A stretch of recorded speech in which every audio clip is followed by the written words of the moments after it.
Welcome to YouTube channel Ramesh Kaila. ખૂબ સરસ મજાની વિડીયો સિરીઝ જેમાં આપણે ઘર બેઠા ક્લાસીસ કરી શકીએ એવા સરસ મજાના વિડીયો આપણે અપલોડ કરીએ છીએ। આ વિડીયોમાં એક પણ કન્ટેન્ટ બાકી ન રહી જાય અને તમામ સબ્જેક્ટ કવર થાય એવા પ્રયત્નો કર્યા છે। તો છેલ્લે સુધી વિડીયો જોજો, આપણા મિત્રો સાથે ચોક્કસ શેર કરજો। વિડીયો બિલકુલ ફ્રી છે, પણ કંઈક ગુરુ દક્ષિણા તો જોઈએ જ, કારણ કે સાવ મફતમાં મળેલું ક્યારેય સફળ ન થાય। તો આ વિડીયોના અંતે ગુરુ દક્ષિણામાં માત્ર એક સરસ મજાની કોમેન્ટ અને વિડીયોને લાઈક કરી અને વિડીયો એટલો વાયરલ કરો કે દરેક વ્યક્તિ માટે ખૂબ જ ઉપયોગી બને। બસ આ જ આપણી ફી છે, આ જ આપણી ગુરુ દક્ષિણા છે। તો આટલું તો તમે કરી જ શકો। ખૂબ સરસ, આગળ વધીએ આપણે મિડવાઇફરીમાં। મિડવાઇફરી ભાગ 1 આપણે સરસ મજાનો જોઈ લીધો, ત્યાર પછી મિડવાઇફરી ભાગ 2। આ ચેપ્ટરમાં આપણે ફિમેલ પેલ્વિસ, જેમાં ખૂબ અગત્યના પ્રશ્નો આમાંથી પૂછાઈ શકે। ફિમેલ પેલ્વિસમાં એમાં ખાસ કરીને અબનોર્મલ પેલ્વિસ ડાયામીટર, આ પ્રશ્નો ખૂબ જ અગત્યના છે। પેલ્વિસ બોન મુખ્ય 4 બોનનું બનેલું હોય, ઇનોમિનેટ બોન 2, સેક્રમ બોન 1 અને કોક્સિક બોન 1, આ તમને ખ્યાલ જ છે। આપણે આટલી માહિતી હોવી જોઈએ કે સેક્રમ બોન છે એ 5 વર્ટેબ્રાનું બનેલું હોય, કોક્સિક બોન છે એ 4 વર્ટેબ્રાનું બનેલું હોય, બરાબર। અને કોક્સિક બોન આપણને શું કામ આવે? તો કોક્સિક બોન છે એ ડિલિવરી સમયે 1.25 સેન્ટીમીટર જેટલું પાછળ ખસે અને ડિલિવરી છે એ નોર્મલ થઈ શકે। પેલ્વિસના જોઈન્ટ અને લિગામેન્ટમાં આપણે બહુ યાદ રાખવાની જરૂર નથી, માત્ર સિમ્ફેસિસ પ્યુબિસ જોઈન્ટ યાદ રાખો। 2 સિમ્ફેસિસ પ્યુબિસ ભેગા મળીને સિમ્ફેસિસ પ્યુબિસ જોઈન્ટ બનાવે। એવી રીતે ઇલિયોસેક્રલ જોઈન્ટ, ઇલિયમ અને સેક્રમ અને કોક્સિક બનીને સેક્રોકોક્સિજિયલ જોઈન્ટ। પેલ્વિસના ડિવિઝનમાં આપણે પેલ્વિસના 2 ડિવિઝન, જેમાં ફોલ્સ પેલ્વિસ અને ટ્રુ પેલ્વિસ। અપર પેલ્વિસ અથવા તો એને ખોટું પેલ્વિસ પણ કહેવાય, ટ્રુ પેલ્વિસ એટલે લોઅર પેલ્વિસ અને એને સાચું પેલ્વિસ પણ કહેવાય। ફોલ્સ પેલ્વિસ તો પેલ્વિસનો મોટો ભાગ છે, પેલ્વિક બ્રીમથી ઉપરનો ભાગ છે। ઇલિયોપેક્ટિલલ લાઇનના ઉપરના ભાગને ફોલ્સ પેલ્વિસ કહેવાય। ફોલ્સ પેલ્વિસ એટલે કહેવાય કે જે ડિલિવરીમાં કોઈ પણ પ્રકારનો ભાગ ભજવતો હોતો નથી, એમાં માત્ર શું હોય તો રિપ્રોડક્ટિવ સિસ્ટમના ઓર્ગન્સ હોય। તો આવું પણ યાદ રાખવાનું। ફોલ્સ પેલ્વિસના ડાયામીટરમાં આપણે ડાયામીટર યાદ રાખશું। પહેલો ડાયામીટર આવે ઇન્ટરક્રિસ્ટલ ડાયામીટર, એટલે કે એક બાજુની ઇલિયાક ક્રેસ્ટના સૌથી ઉપરના પોઈન્ટથી શરૂ કરી અને બીજી બાજુના ઇલિયાક ક્રેસ્ટના સૌથી ઉપરના પોઈન્ટ સુધીના ડાયામીટરને ઇન્ટરક્રિસ્ટલ ડાયામીટર, ઇન્ટરક્રિસ્ટલ એટલે ઉપરની જે ક્રેસ્ટ છે, ઇલિયાક ક્રેસ્ટ છે, એનો ઉપરનો ભાગ હોય સૌથી, અહીંયાથી ડાયામીટર જે હોય એને કહેવાય ઇન્ટરક્રિસ્ટલ ડાયામીટર, જે નોર્મલ 28 સેન્ટીમીટર જેટલો હોય। બીજો ડાયામીટર છે ઇન્ટરસ્પાઇનસ ડાયામીટર, જે એક બાજુના સુપિરિયર ઇલિયાક સ્પાઇનથી શરૂ કરી અને બીજી બાજુના એન્ટિરિયર સુપિરિયર ઇલિયાક સ્પાઇન સુધીના ડાયામીટરને કહેવાય ઇન્ટરસ્પાઇનસ ડાયામીટર, જે નોર્મલ 25 સેન્ટીમીટર હોય। એક્સટર્નલ કોન્જ્યુગેટેડ ડાયામીટર, 5મા સેક્ટરલ વર્ટેબ્રાથી શરૂ કરીને સિમ્ફેસિસ પ્યુબિસ સુધીના જે ડાયામીટર હોય એને કહેવાય એક્સટર્નલ કોન્જ્યુગેટેડ ડાયામીટર, 5મા સેક્ટરલ વર્ટેબ્રો અને સિમ્ફેસિસ પ્યુબિસ 18 સેન્ટીમીટર હોય। તો આ હતા ફોલ્સ પેલ્વિસના ડાયામીટર। ત્યાર પછી જોઈએ ટ્રુ પેલ્વિસ, તો સાચું પેલ્વિસ કોને કહેવાય? તો ટ્રુ પેલ્વિસ એ લોઅર પેલ્વિસ પણ છે। લેબર દરમિયાન ફિટસ પેલ્વિસમાંથી પસાર થાય, આ પેલ્વિસમાંથી એટલે કે ટ્રુ પેલ્વિસમાંથી પસાર થાય। ટ્રુ પેલ્વિસ છે એના પાછા 3 ભાગ પડે, પેલ્વિક બ્રીમ કહેવાય, કેવિટી કહેવાય અને લેઆઉટ કહેવાય। એ તમને ખ્યાલ છે, આંખો બંધ કરો અને પેલ્વિસ સામે આવે તો તરત જ ખ્યાલ આવી જાય આપણને કે આને પેલ્વિક બ્રીમ કહેવાય, આને પેલ્વિક કેવિટી કહેવાય અને આને આઉટલેટ કહેવાય। વાત કરીએ પેલ્વિક બ્રીમની, તો આ ભાગને ઇનલેટ કહેવાય. ઇનલેટ એટલે કે જ્યાંથી ફિટસ અંદર જતું હોય, દાખલ થતું હોય, રસ્તો દાખલ થવાનો તો ઇનલેટ કહેવાય, જે ગોળાકાર હોય. બ્રીમમાં ચોક્કસ પોઈન્ટને ધ્યાનમાં રાખવામાં આવે એને લેન્ડમાર્ક કહેવાય. શું કહેવાય? લેન્ડમાર્ક. ઓકે, તો બ્રીમમાં કેટલા ટોટલ લેન્ડમાર્ક હોય? તો 8 પોઈન્ટ હોય. કેટલા હોય? 8 landmark. Sacral promontory, sacral wing, sacroiliac joint, iliopectineal line, iliopectineal eminence, pubic બોનનું સુપિરિયર રેમસ, પ્યુબિક બોનની અંદરની અને ઉપરની કિનારી, અને સિમ્ફેસિસ પ્યુબિસની અંદરની અને ઉપરની કિનારી. આમ ટોટલ 8 લેન્ડમાર્ક હોય. આપણે યાદ રાખવાના છે ડાયામીટર. તો બ્રીમના 3 ડાયામીટર હોય અને એ તમને ખ્યાલ જ છે, બધામાં આ સરખા ડાયામીટર આવશે. એન્ટિરિયર પોસ્ટિરિયર ડાયામીટર અથવા તો એન્ટિરિયો પોસ્ટિરિયર ડાયામીટર. તો ક્યાંથી શરૂ થાય અને ક્યાં સુધીનો હોય? તો સેક્રોપ્રોમોટરી લાઇનથી શરૂ કરી સિમ્ફેસિસ પ્યુબિસના પાછળના ભાગ સુધીના ડાયામીટરને એન્ટિરિયો પોસ્ટિરિયર ડાયામીટર કહેવાય છે, જે નોર્મલ 11 સેન્ટીમીટર હોય છે. MCQના રૂપમાં પૂછાય તો આપણને ખ્યાલ આવે કે સેક્રોપ્રોમોટરીથી શરૂ કરીને સિમ્ફેસિસ પ્યુબિસના પાછળના ભાગમાં જાય તો એન્ટિરિયર પોસ્ટિરિયર કહેવાય.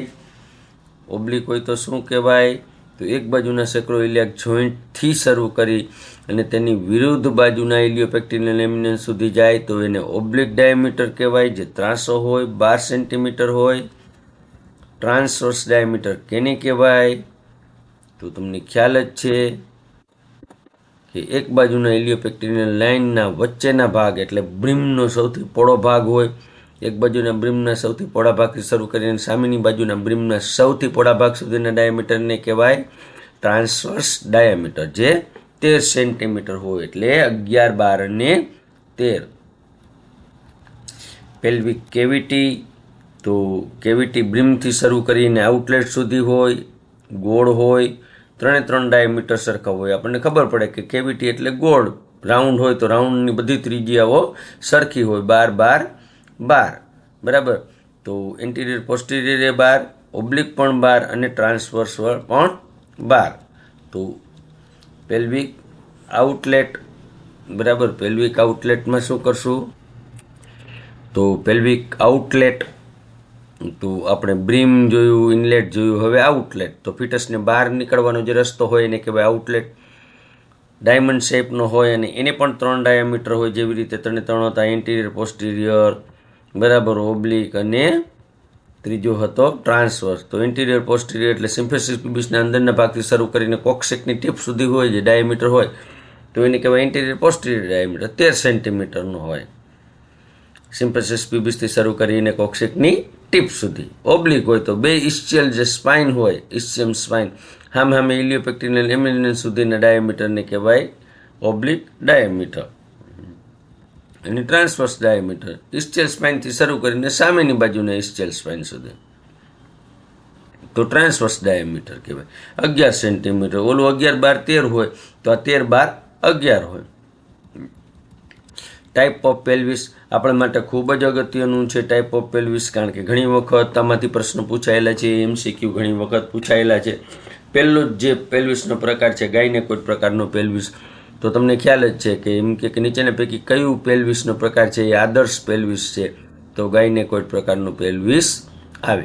તો આ રીતે ગાયનેકોઇડ, એન્ડ્રોઇડ, એન્થ્રોપોઇડ, પ્લેટીપેલોઇડ, કોન્ટ્રાક્ટેડ પેલ્વિસ. કોન્ટ્રાક્ટેડ પેલ્વિસમાં શું આવશે? તો જસ્ટ માઇનોર, રિકેટિક, એસિમેટ્રિકલ, રોબોટિક, નેગલ્સ અને ઓસ્ટિયોમાઇલેટિક. તો આપણે પહેલાં એમના કેરેક્ટરિસ્ટિક જોશું તો તમને ખ્યાલ આવશે કે કદાચ પરીક્ષામાં પૂછાય તો આપણે કેવી રીતે લખી શકાય. માત્ર ને માત્ર આપણે બ્રીમનો આકાર યાદ રાખવાનો છે. આપણા માટે ખૂબ અગત્યનું અને પરીક્ષામાં પૂછાય કે એન્ડ્રોઇડ પ્રકારના પેલ્વિકના બ્રીમનો આકાર કેવો હોય છે? તો હાર્ટ શેપ. અથવા તો એમ પૂછાય કે હાર્ટ શેપ બ્રીમના આકારના નીચે મુજબનું કયું પેલ્વિસ આવે? તો એન્ડ્રોઇડ, બરાબર. ગાયનેકોઇડ હોય તો ગોળ, એન્ડ્રોઇડ હોય તો હાર્ટ શેપ, આન્થ્રોપોઇડ હોય તો લાંબા શંકુ આકારનું, અને પ્લેટીપેલોઇડ હોય તો કિડની આકારનું. 4 વસ્તુ યાદ રાખો, ઘણી વખત પરીક્ષામાં પૂછાઈ શકે. ચાલો, ગાયનેકોઇડ પ્રકારનું તો આદર્શ પેલ્વિસ કહેવાય. મોટાભાગની સ્ત્રીઓમાં આ પ્રકારનું પેલ્વિસ હોય, અને પેલ્વિક કેવિટી કેવી હોય? ગોળ હોય. બ્રીમનો આકાર કેવો હોય? ગોળ. એન્ડ્રોઇડ, તો એન્ડ્રોઇડમાં કેવું જોયું તો આપણે? હાર્ટ શેપ જોયું હતું. પેલ્વિસનો ભાગ સાંકડો હોય, હાર્ટ શેપ હોય. આમાં શું કરવું પડે? તો એપિઝિયોટોમી કે ફોર્સેપ ડિલિવરી કરવી પડે એન્ડ્રોઇડ હોય તો. એન્થ્રોપોઇડ હોય તો કેવો હોય? લાંબો અને શંકુ આકારનો હોય. આમાં એપિઝિયોટોમી કે ફોર્સેપ ડિલિવરી કરવી પડે. પ્લેટીપેલોઇડ કેવો હોય? કિડની આકારનો. બેબીની પોઝિશન કેવી હોય? ટ્રાન્સવર્સ પોઝિશન ગોઠવાય. ફરજિયાત સિઝેરિયન કરવું પડે. બરાબર, ફરજિયાત સિઝેરિયન કરવું પડે. તો કોઈ આપણને એમ કે ફરજિયાત સિઝેરિયન કરવું પડે એ પ્રકારનું પેલ્વિસ કયું? તો આવશે પ્લેટીપેલોઇડ. ઓકે. ત્યાર પછીના કોન્ટ્રાક્ટેડ પેલ્વિસ છે. એમાં પહેલું છે જસ્ટોમાઇનોર. જસ્ટમાઇનોર એટલે જસ્ટ માઇનોર. બધા ડાયામીટર નોર્મલ હોય, સરખા હોય, પણ એમાં થોડા થોડા નાના હોય. કેવા હોય? થોડા થોડા નાના હોય, 1-1 સેન્ટીમીટર નાના હોય. તો એને કહેવાય જસ્ટ માઇનોર. 150 સેન્ટીમીટર કરતાં જે ફિમેલની હાઇટ નીચી હોય, તો એવી ફિમેલમાં આવા પ્રકારનું પેલ્વિસ જોવા મળે. રિકેટિક, તો નાનપણમાં રિકેટ થયું હોય અને જે પેલ્વિસ બને તો રિકેટિક પેલ્વિસ હોય. એસિમેટ્રિકલ, સિમેટ્રિકલ ન હોય, બધી બાજુથી સરખું ન હોય, એને કહેવાય એસિમેટ્રિકલ. તો જન્મતાની સાથે ઘણી વખત ડિસલોકેશન થયેલું હોય કે પોલિયોમાઇલાઇટિસ થયેલું હોય, તો આવી સ્ત્રીઓમાં એસિમેટ્રિકલ જોવા મળે. રોબોટિક, આ પ્રકારનું પેલ્વિસમાં સેક્રમ બોન બરાબર વિકાસ ન પામે તો રોબોટિક પેલ્વિસ કહેવાય. પેલ્વિસ એકદમ સાંકડું હોય તો એને કહેવાય રોબોટિક પેલ્વિસ. નેગેલ્સ, તો આમાં ઘણી વખત એકાદો સેક્રોઇલિયાક જોઈન્ટ જ ન હોય અને ડાયરેક્ટ પાંખ જ ન હોય. ઘણી વખત એક બાજુની જ પાંખ હોય સેક્રમની, તો આવું જે હોય એને નેગેલ્સ પેલ્વિસ કહેવાય. ઓસ્ટિયોમાઇલેટિક, બાલ્યાવસ્થામાં એટલે કે નાનપણમાં ઓસ્ટિયોમાલેશિયા થયું હોય અને જે પેલ્વિસ થયું હોય, વિટામિન ડીની ખામી થઈ હોય અને જે પેલ્વિસ બન્યું હોય, તો એને કહેવાય ઓસ્ટિયોમાઇલેટિક. તો આ છે પેલ્વિસ છે અને ખૂબ અગત્યના છે. એમાં ઘણી વખત આપણને પ્રશ્ન પૂછાઈ શકે. અને એવું જ બીજું છે ફિટલ સ્કલ. ફિટલ સ્કલ પણ આપણા માટે ખૂબ જ અગત્યનું. આપણે ફિટલ સ્કલ જોઈએ. તમે થાકતા નહીં, વિડીયો જોજો, કારણ કે આ જ પરીક્ષા માટે ખૂબ જ જરૂરી છે. જે રીતે ગૌણ સેવા પસંદગીના તમે ક્લાસીસ કરો અને લોકો ટીચર તમને ક્લાસીસમાં શીખવાડે, એવી જ ફોર્મ્યુલાથી આપણે અહીં શીખવાડીએ છીએ. આમાં એક કોમેન્ટ આપી દો જોઈએ, તમને કંઈ ઘટે આમાં? ચાલો, આનાથી વિશેષ કેવી રીતે લેવું તો તમને મજા આવે, તો એવી પણ કોમેન્ટ કરો કે થોડુંક આ કરો તો અમને જરાક આમ યાદ રાખવામાં થોડી સરળતા રહે, તો આપણે એ પ્રમાણે લઈ. રેડી? અને જો તમને આ ગમે તો તમે કોમેન્ટ કરો કે ના સર બરાબર છે, you are going in a right way. ચાલો, ફિટલ સ્કલ. તો ફિટલ સ્કલના કુલ કેટલા બોન હોય? 9 બોન હોય. બરાબર. અને એમાં 4 બોન છે એ ડિલિવરીમાં અગત્યનો ભાગ ભજવે. કયા કયા 4 બોન? તો ઓક્સિપિટલ, પેરાઇટલ અને એક ફ્રન્ટલ. રેડી? તો 4 બોન બરાબર ભાગ ભજવે. સૂચરની વાત કરીએ તો સૂચર અવારનવાર પૂછાય, ઘણી વખત પૂછાતા હોય. સૂચર એટલે શું? તો 2 બોન જ્યાં જોડાય તે સાંધો હોય એને સૂચર કહેવાય. કયા કયા સૂચર હોય? તો લેમ્ડોઇડ, સજાઇટલ, કોરોનલ અને ટેમ્પોરલ. કયા કયા હોય? લેમ્ડોઇડ, સજાઇટલ, કોરોનલ અને ટેમ્પોરલ. હવે લેમ્ડોઇડ સૂચરની વાત કરીએ. એનું નામ જ સૂચવે, લેમ્ડોઇડ એટલે લેમડા આકારનો, ઊંધા વાય, અંગ્રેજી વાય જેવો. ક્યાં હોય? તો ઓક્સિપિટલ અને 2 પેરાઇટલ બોનની વચ્ચે આવેલા સૂચરને કહેવાય લેમ્ડોઇડ સૂચર. યાદ રહેશે? ઓક્સિપિટલ અને પેરાઇટલ, બરાબર, ઓશિકાની જગ્યાએ, તો એને કહેવાય લેમ્ડોઇડ સૂચર. સજાઇટલ સૂચર બે પેરાઇટલ બોન વચ્ચેનો સૂચર હોય તો એને કહેવાય સજાઇટલ સૂચર. વર્ટિકલ હોય બે પેરાઇટલ બોનની વચ્ચેનો કોરોનર સૂચર. ફ્રન્ટલ બોન અને બે પેરાઇટલ બોન વચ્ચે જે પાછળથી નાબૂદ થઈ જાય, સમય લાગે, બાકીના સૂચર બધાય ફિક્સ હોય તો એને કહેવાય કોરોનર સૂચર. હવે જોઈએ ફન્ટોનલ, તો તમને ખ્યાલ જ છે કે ફન્ટોનલ તો અવારનવાર પૂછાય, કારણ કે તમારી બેઝિક પરીક્ષામાં પૂછાતું હતું કે એન્ટિરિયર ફન્ટોનલ ક્યારે પૂરાય, પોસ્ટિરિયર ફન્ટોનલ ક્યારે પૂરાય, આવું બધું પૂછાતું હતું. તો બે અથવા વધુ સૂચર જ્યાં ભેગા થાય અને જે જગ્યા હોય એને કહેવાય ફન્ટોનલ, ખાડો. ફન્ટોનલ એટલે ખાડો, બરાબર. એન્ટિરિયર ફન્ટોનલ, સજાઇટલ, કોરોનર અને ફ્રન્ટલ સૂચર જ્યાં ભેગા મળે એને કહેવાય એન્ટિરિયર ફન્ટોનેલ. કેવો આકાર હોય તો ડાયમંડ શેપનો, બરાબર. ક્યારે પૂરાઈ જાય તો 18 માસની ઉંમરે અથવા તો 1.5 વર્ષની ઉંમરે પૂરાઈ જાય. બસ આટલું જ યાદ રાખવું. ઘણી વખત એવું પૂછે કે ભાઈ એન્ટિરિયર ફન્ટોનલમાં ડૉક્ટર નાનું છોકરું હોય અને ડૉક્ટરની પાસે તમે લઈ જાઓ ને ઝાડા થયા હોય તો તમે એમ કહો કે આને તપાસો તો તરત જ માથામાં હાથ ફેરવે અને ફન્ટોનલ ઉપર જોવે. શું જોવે તો પલ્સેશન જોવે, અહીંયા સેરેબ્રલ પલ્સ આવે તો ફન્ટોનલમાં એન્ટિરિયર ફન્ટોનલમાં સેરેબ્રલ પલ્સ પણ આવે, બરાબર. તો એને કહેવાય એન્ટિરિયર ફન્ટોનલ. એવી રીતે પોસ્ટિરિયર ફન્ટોનલ, લેમ્બડોઇડ અને સજાઇટલ સૂચર જ્યાં મળે ત્યાં હોય, નાના ત્રિકોણાકાર જગ્યા છે, 1.5 માસની ઉંમરે પૂરાઈ જાય અને એને શું કહેવાય? લેમ્બડા પણ કહેવાય. એરિયા ક્યાં ક્યાં હોય? સ્કલના ભાગ, તો આખું સ્કલ હોય એ 3 ભાગમાં વહેંચાય, વોલ્ટ, બેઝ અને ફેસ, બરાબર. ઉપરનો જે ભાગ છે એ વોલ્ટ કહેવાય, નીચેનો જે ભાગ જે સ્પાઇનલ કોર્ડ સાથે જોડાય એને બેઝ કહેવાય, અને આગળનો નોઝ, આઈ, ગ્લોબ્યુલા એ ભાગ છે એ ફેસ કહેવાય. લેન્ડમાર્ક, તો જો જેમ આપણને પેલ્વિસમાં લેન્ડમાર્ક હતા એમ સ્કલમાં પણ લેન્ડમાર્ક હોય, અને એમાં લેન્ડમાર્કમાં ખાસ ઓક્સિપુટ, વર્ટેક્સ, સિન્સિપુટ અને ફેસ. ઓક્સિપુટ, વર્ટેક્સ, સિન્સિપુટ અને ફેસ, બરાબર. ઓક્સિપુટ તો ફોરામિન મેગ્નમથી શરૂ કરી અને પોસ્ટિરિયર ફન્ટોનલ સુધી એટલે કે લેમ્બડા સુધીના ભાગને ઓક્સિપુટ કહેવાય, પાછળનો ભાગ, બરાબર. જ્યાં કીધું આપણે ઓસિકું જ્યાં રહીએ તો ફોરામિન મેગ્નમ એટલે જ્યાંથી સ્પાઇનલ કોર્ડ છે એ એન્ટર થાય અને જે કાણું હોય એ ફોરામિન મેગ્નમથી શરૂ કરી અને છેક લેમ્બડા સુધીનો ભાગ હોય તો એને ઓક્સિપુટ કહેવાય. નીચેનો ભાગ હોય તો સબ ઓક્સિપુટ કહેવાય. વર્ટેક્સ તો સામાન્ય રીતે 96% બાળકો છે આ પ્રેઝન્ટેશનથી જ જન્મ લે અને 95% વર્ટેક્સ સ્થિતિમાં હોય. વર્ટેક્સ એટલે ઉપરનો ભાગ.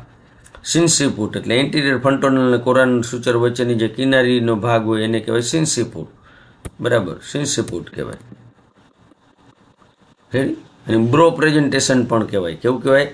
Bro presentation. આઈબ્રો દેખાતી હોય જ્યારે ફિટસ છે એ પોઝિશન લઈએ ત્યારે બ્રો હોય, આઈબ્રો દેખાતી હોય, બ્રો પ્રેઝન્ટ.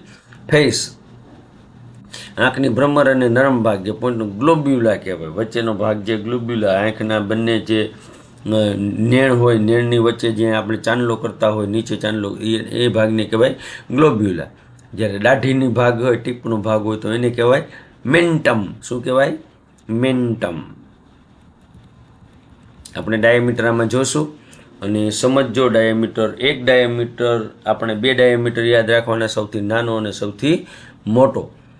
તો બાયપરાઇટલ ડાયામીટર છે, એક બાજુના પેરાઇટલ બોનના પેરાઇટલ એમિનન્સથી શરૂ કરીને બીજી બાજુના પેરાઇટલ બોનના પેરાઇટલ એમિનન્સ સુધીના ડાયામીટરને બાયપરાઇટલ ડાયામીટર કહેવાય, જે નોર્મલી 9.5 સેન્ટીમીટર હોય છે. બંને બાજુના શિંગડા, બરાબર, માથાના.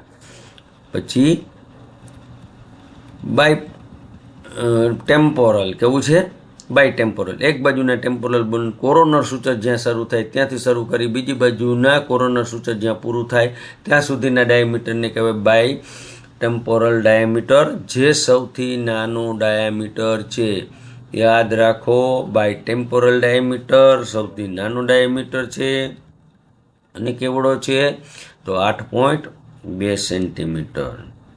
સબ ઓક્સિપિટોબ્રેગ્મેટિક, તો ઓક્સિપિટલ પ્રોટ્રુબરન્સથી શરૂ થઈ બ્રેગમાં એટલે કે એન્ટિરિયર ફ્રન્ટલના મધ્ય ભાગ સુધીના ડાયામીટરને કહેવાય સબ ઓક્સિપિટોબ્રેગ્મેટિક જે નોર્મલ 9.5 સેન્ટીમીટર હોય. સબ ઓક્સિપિટોફ્રન્ટલ ઓક્સિપિટલ પ્રોટ્રુબરન્સથી શરૂ થઈ અને સિન્સીપુટના મધ્ય ભાગ સુધીના ડાયામીટરને કહેવાય ઓક્સિપિટોફ્રન્ટલ જે નોર્મલ 10 સેન્ટીમીટર હોય. ઓક્સિપિટોફ્રન્ટલ બરાબર. તો ઓક્સિપિટલ પ્રોટ્રુબરન્સથી શરૂ થઈ નાકના ખૂણા એટલે ગ્લોબ્યુલા સુધીના ડાયામીટરને કહેવાય ઓક્સિપિટોફ્રન્ટલ જે નોર્મલ 11.5 સેન્ટીમીટર હોય. સબમેન્ટોબ્રેગ્મેટિક જ્યાં મેન્ટમનો ભાગ શરૂ થાય ત્યાંથી શરૂ કરી અને બ્રેગ્મા સુધીનું ડાયામીટર હોય તો એને કહેવાય સબમેન્ટોબ્રેગ્મેટિક જે 9.5 સેન્ટીમીટર હોય. સબમેન્ટોવર્ટિકલ જ્યાં મેન્ટમ એટલે દાઢીનો ભાગ શરૂ થાય ત્યાંથી શરૂ કરી અને વર્ટેક્સના સૌથી ઊંચા ભાગ સુધીના ડાયામીટરને કહેવાય સબમેન્ટોવર્ટિકલ જે નોર્મલ 11.5 સેન્ટીમીટર હોય.